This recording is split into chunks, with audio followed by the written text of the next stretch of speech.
नमस्कार दोस्तों, स्वागत है आपका मिस्टरोपीडिया में। आज मिस्टरोपीडिया में जो कहानी हम लेकर आए हैं, ऐसी घटना ना आपने कभी देखी होगी और ना ही सुनी होगी। आज की कहानी एक बैंक रॉबरी की है।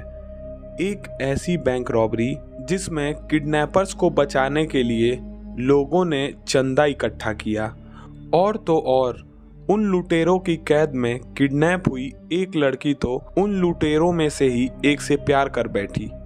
तो क्या है पूरी कहानी, जानेंगे आज के एपिसोड में। मैं कहानी शुरू करूं इससे पहले आपसे रिक्वेस्ट है कि चैनल को सब्सक्राइब कर लें और वीडियो को लाइक कर दें ताकि हमें मोटिवेशन मिले और ऐसी ही और अच्छी अच्छी कहानियां हम आप तक लाते रहें। तो चलिए कहानी शुरू करते हैं। ये किस्सा 23 अगस्त 1973 का है। स्वीडन की राजधानी स्टॉकहोम और उसके जुड़वा शहर सिल्टन स्टॉकहोम में काम करने वाला एक नामी बैंक है। वो बैंक सुबह खुलता है। बैंक के तमाम कर्मचारी अपने काम में लगे हुए थे और बैंक में ग्राहकों का आना जाना लगा हुआ था। इसी बीच ग्राहकों की भीड़ में एक शख्स नजर आता है। लंबी कदकाठी वाले उस शख्स ने अपने सिर पर लेडीज विग भी लगा रखी थी। देखकर कोई भी बड़ी ही आसानी से बता सकता था कि उसने अपना हुलिया बदलने की कोशिश की थी। उसकी आंखें सनग्लास से ढकी हुई थी। हाथ में एक बैग लेकर वो बैंक में दाखिल होता है, एकदम अकेला। बैंक में आने के बाद वो अपना बैग खोलता है और उसमें से एक टॉमी गन निकालता है और छत की तरफ एक फायर भी करता है। और फायर करते ही वो जोर से कहता है, अब पार्टी शुरू होती है।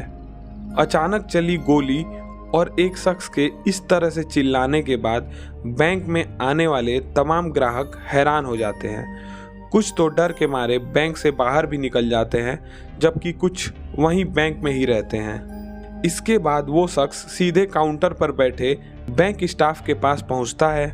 वहां 3 लड़कियां और एक मर्द बैठे थे। उनको बंदूक दिखाते हुए वो शख्स तिजोरी वाले जगह पर चलने को कहता है। बंदूक देखकर सारे स्टाफ के पसीने छूटने लगते हैं। वो तुरंत उस आदमी की बात मान जाते हैं और तिजोरी वाले रूम की तरफ चले जाते हैं। तिजोरी वाली जगह पर जाकर वो बैंक के 3 स्टाफ के लोगों के साथ मिलकर खुद को उसी कमरे में बंद कर लेता है। यानी कि बैंक के 3 स्टाफ वाले भी उससे मिल जाते हैं। उसकी इस हरकत से बैंक में करीब करीब भगदड़ सी मच गई। बैंक से निकलकर लोग सड़क पर जा पहुंचे और देखते ही देखते बात स्टॉकहोम पुलिस तक पहुंची। अब पुलिस कुछ ही देर में बैंक को चारों तरफ से घेर लेती है।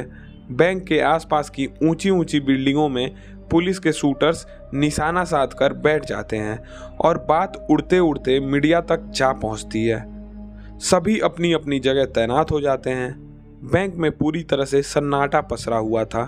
केवल बैंक की तिजोरी वाले हिस्से से कुछ आहट महसूस हो रही थी।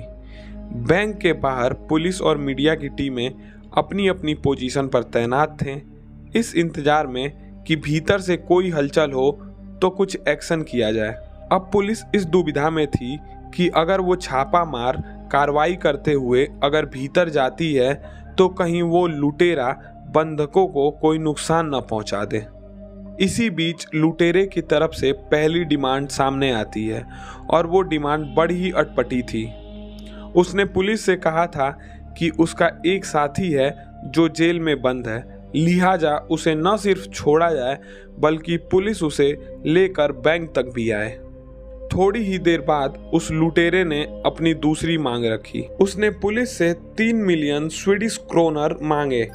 ये रकम $4 लाख के बराबर थी। इसके बाद वो तीसरी मांग पुलिस के सामने रखता है। उसने 2 कार, 2 गन और बुलेट प्रूफ जैकेट के साथ साथ वहां से सुरक्षित बाहर निकलने का रास्ता भी मांगा। इसके साथ उसने एक और बात रखी। उसने कहा था कि जब उसकी मांगे पूरी हो जाएंगी और वो जब यहाँ से जाएगा तो अपने साथ एक बंधक को भी लेता जाएगा और अपनी सुरक्षित जगह पर पहुंचने के बाद उसे छोड़ देगा। ऐसा वो इसलिए करना चाह रहा था क्योंकि पुलिस उसका पीछा ना करे। साथ ही उसने धमकी दी कि अगर उसकी मांग नहीं मानी गई तो वो एक एक करके बंधकों को मार डालेगा।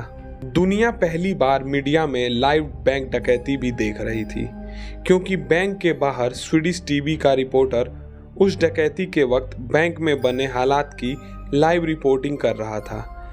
इस बीच बैंक के भीतर से बाहर आए ग्राहकों और बैंक के स्टाफ से पूछताछ के दौरान पुलिस को ये अंदाजा हो गया कि बैंक के भीतर एक लुटेरे के कब्जे में 3 बंधक हैं और वो तीनों बैंक के स्टाफ हैं। जब पुलिस को पता चलता है कि अंदर बस एक ही लुटेरा है, तो पुलिस अब ऑपरेशन का प्लान करती है, लेकिन उसे सरकार और प्रशासन की तरफ से साफ निर्देश थे कि किसी भी बंधक को खरोच तक नहीं आनी चाहिए, क्योंकि किसी भी सूरत में वो पब्लिक के जज्बात को भड़काना नहीं चाहते।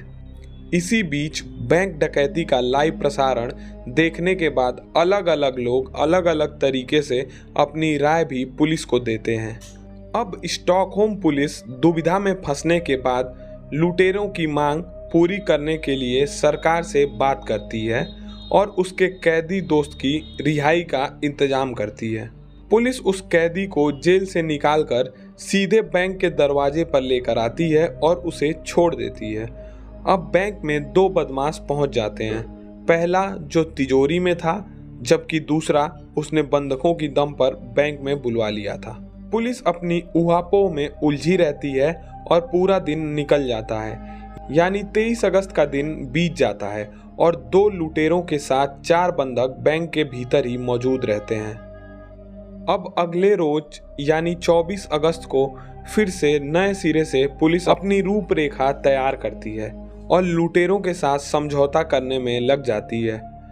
पुलिस अलग अलग तरह के हथकंडे अपनाकर किसी तरह लुटेरों को बाहर निकालने के तरीके तलाश करने में लगी रहती है, लेकिन डर के मारे कोई भी ऑपरेशन नहीं करती।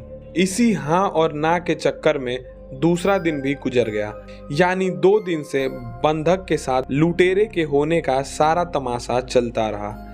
बैंक के भीतर लुटेरों का रवैया किसी भी तरह से खूंखार बदमाशों जैसा बिल्कुल भी नहीं था, क्योंकि वो बंधकों को किसी तरह की कोई तकलीफ नहीं दे रहे थे। वो बंधकों को खाना पीना सब कुछ मुहैया करवा रहे थे।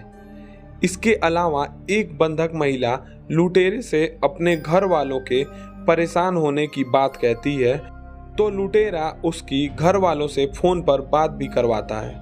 लुटेरे के इस रवैये से बंधकों को ताज्जुब भी होता है, लेकिन धीरे धीरे सारे लोग आपस में दोस्ती कर लेते हैं। बैंक के भीतर एक तरह से पिकनिक जैसा माहौल था, लोग हंसी मजाक कर रहे थे और बैंक के बाहर पुलिस टेंशन में।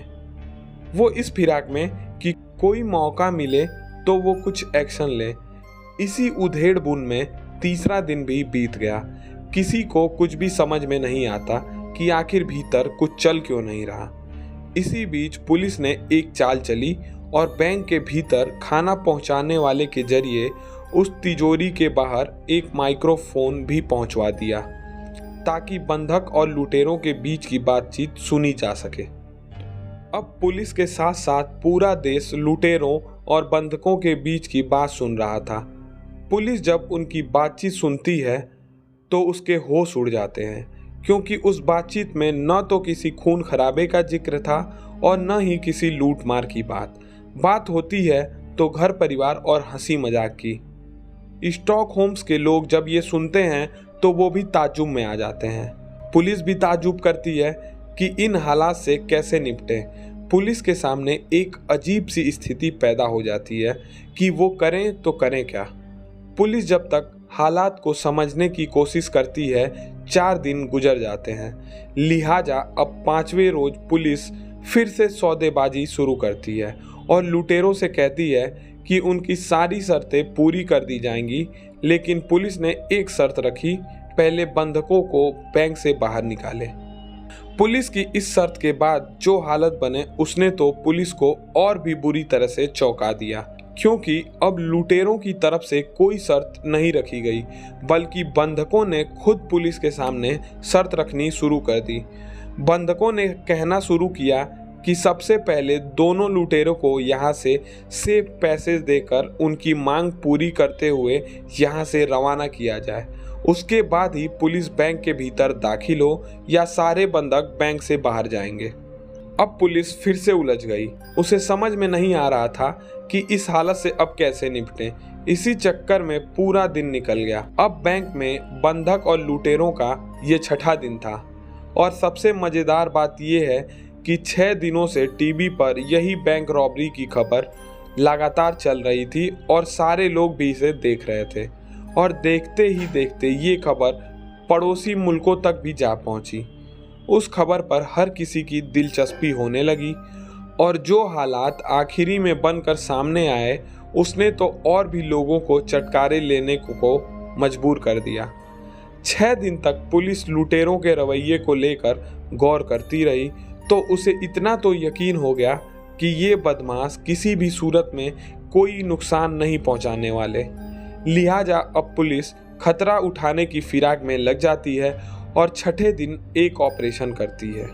वो एक आदमी के जरिए तिजोरी वाले कमरे में आंसू गैस के गोले फिकवा देती है और जब तिजोरी के भीतर बंधक और लुटेरों की आंखों में जलन पैदा होती है और घुटन शुरू होती है तो वो वहाँ से बाहर निकलने की फिराक में लग जाते हैं। तभी धुएं का फायदा उठाते हुए पुलिस की एक टीम चारों बंधक और दोनों लुटेरों को अपने कब्जे में ले लेती है। पुलिस के कब्जे में आने के बाद बदमाशों को जब जेल भेजने की तैयारी की जाती है तो बंधक लड़कियां बदमाश के हक में आकर खड़ी हो जाती हैं और कहती हैं कि इन लोगों ने उन्हें कोई तकलीफ नहीं दी, न ही बुरा बर्ताव किया, लिहाजा उन्हें छोड़ दिया जाए। पुलिस ये देखकर बुरी तरह हैरान हो जाती है। कहा जाता है कि स्टॉकहोम में लोगों ने उन बदमाशों का मुकदमा लड़ने के लिए आपस में चंदा इकट्ठा करना शुरू कर दिया। इतना ही नहीं, बदमाशों के चंगुल में 6 दिनों तक रहने वाली एक लड़की तो उन बदमाशों में से एक से प्यार तक करने लगी और पूरे शहर में इस बात को लेकर बहस शुरू हो गई कि इन बदमाशों को किस तरह से पुलिस के चंगुल से बाहर निकाला जाए। लोग तरह तरह के हथकंडे अपनाने लगे। वकील भी उनके समर्थन में आ गए। हालांकि दोनों ने कानून तोड़ा था, लिहाजा सजा तो होनी ही थी। इसीलिए अदालत में चले मुकदमे के बाद दोनों को सजा हुई और जेल में भी अच्छे बर्ताव के बाद उन्हें कुछ सालों बाद रिहा कर दिया गया और आज भी दोनों बदमाश स्टॉकहोम में एक आज़ाद जिंदगी जी रहे हैं। तो है ना ये आश्चर्यजनक कहानी। ये शायद पहली ऐसी कहानी होगी जिसमें किडनैपर्स को बचाने के लिए लोग सड़कों पर आ गए हों और उन्होंने चंदा इकट्ठा किया हो। तो आज की कहानी यहीं समाप्त होती है। उम्मीद करता हूँ आपको ये कहानी पसंद आई होगी।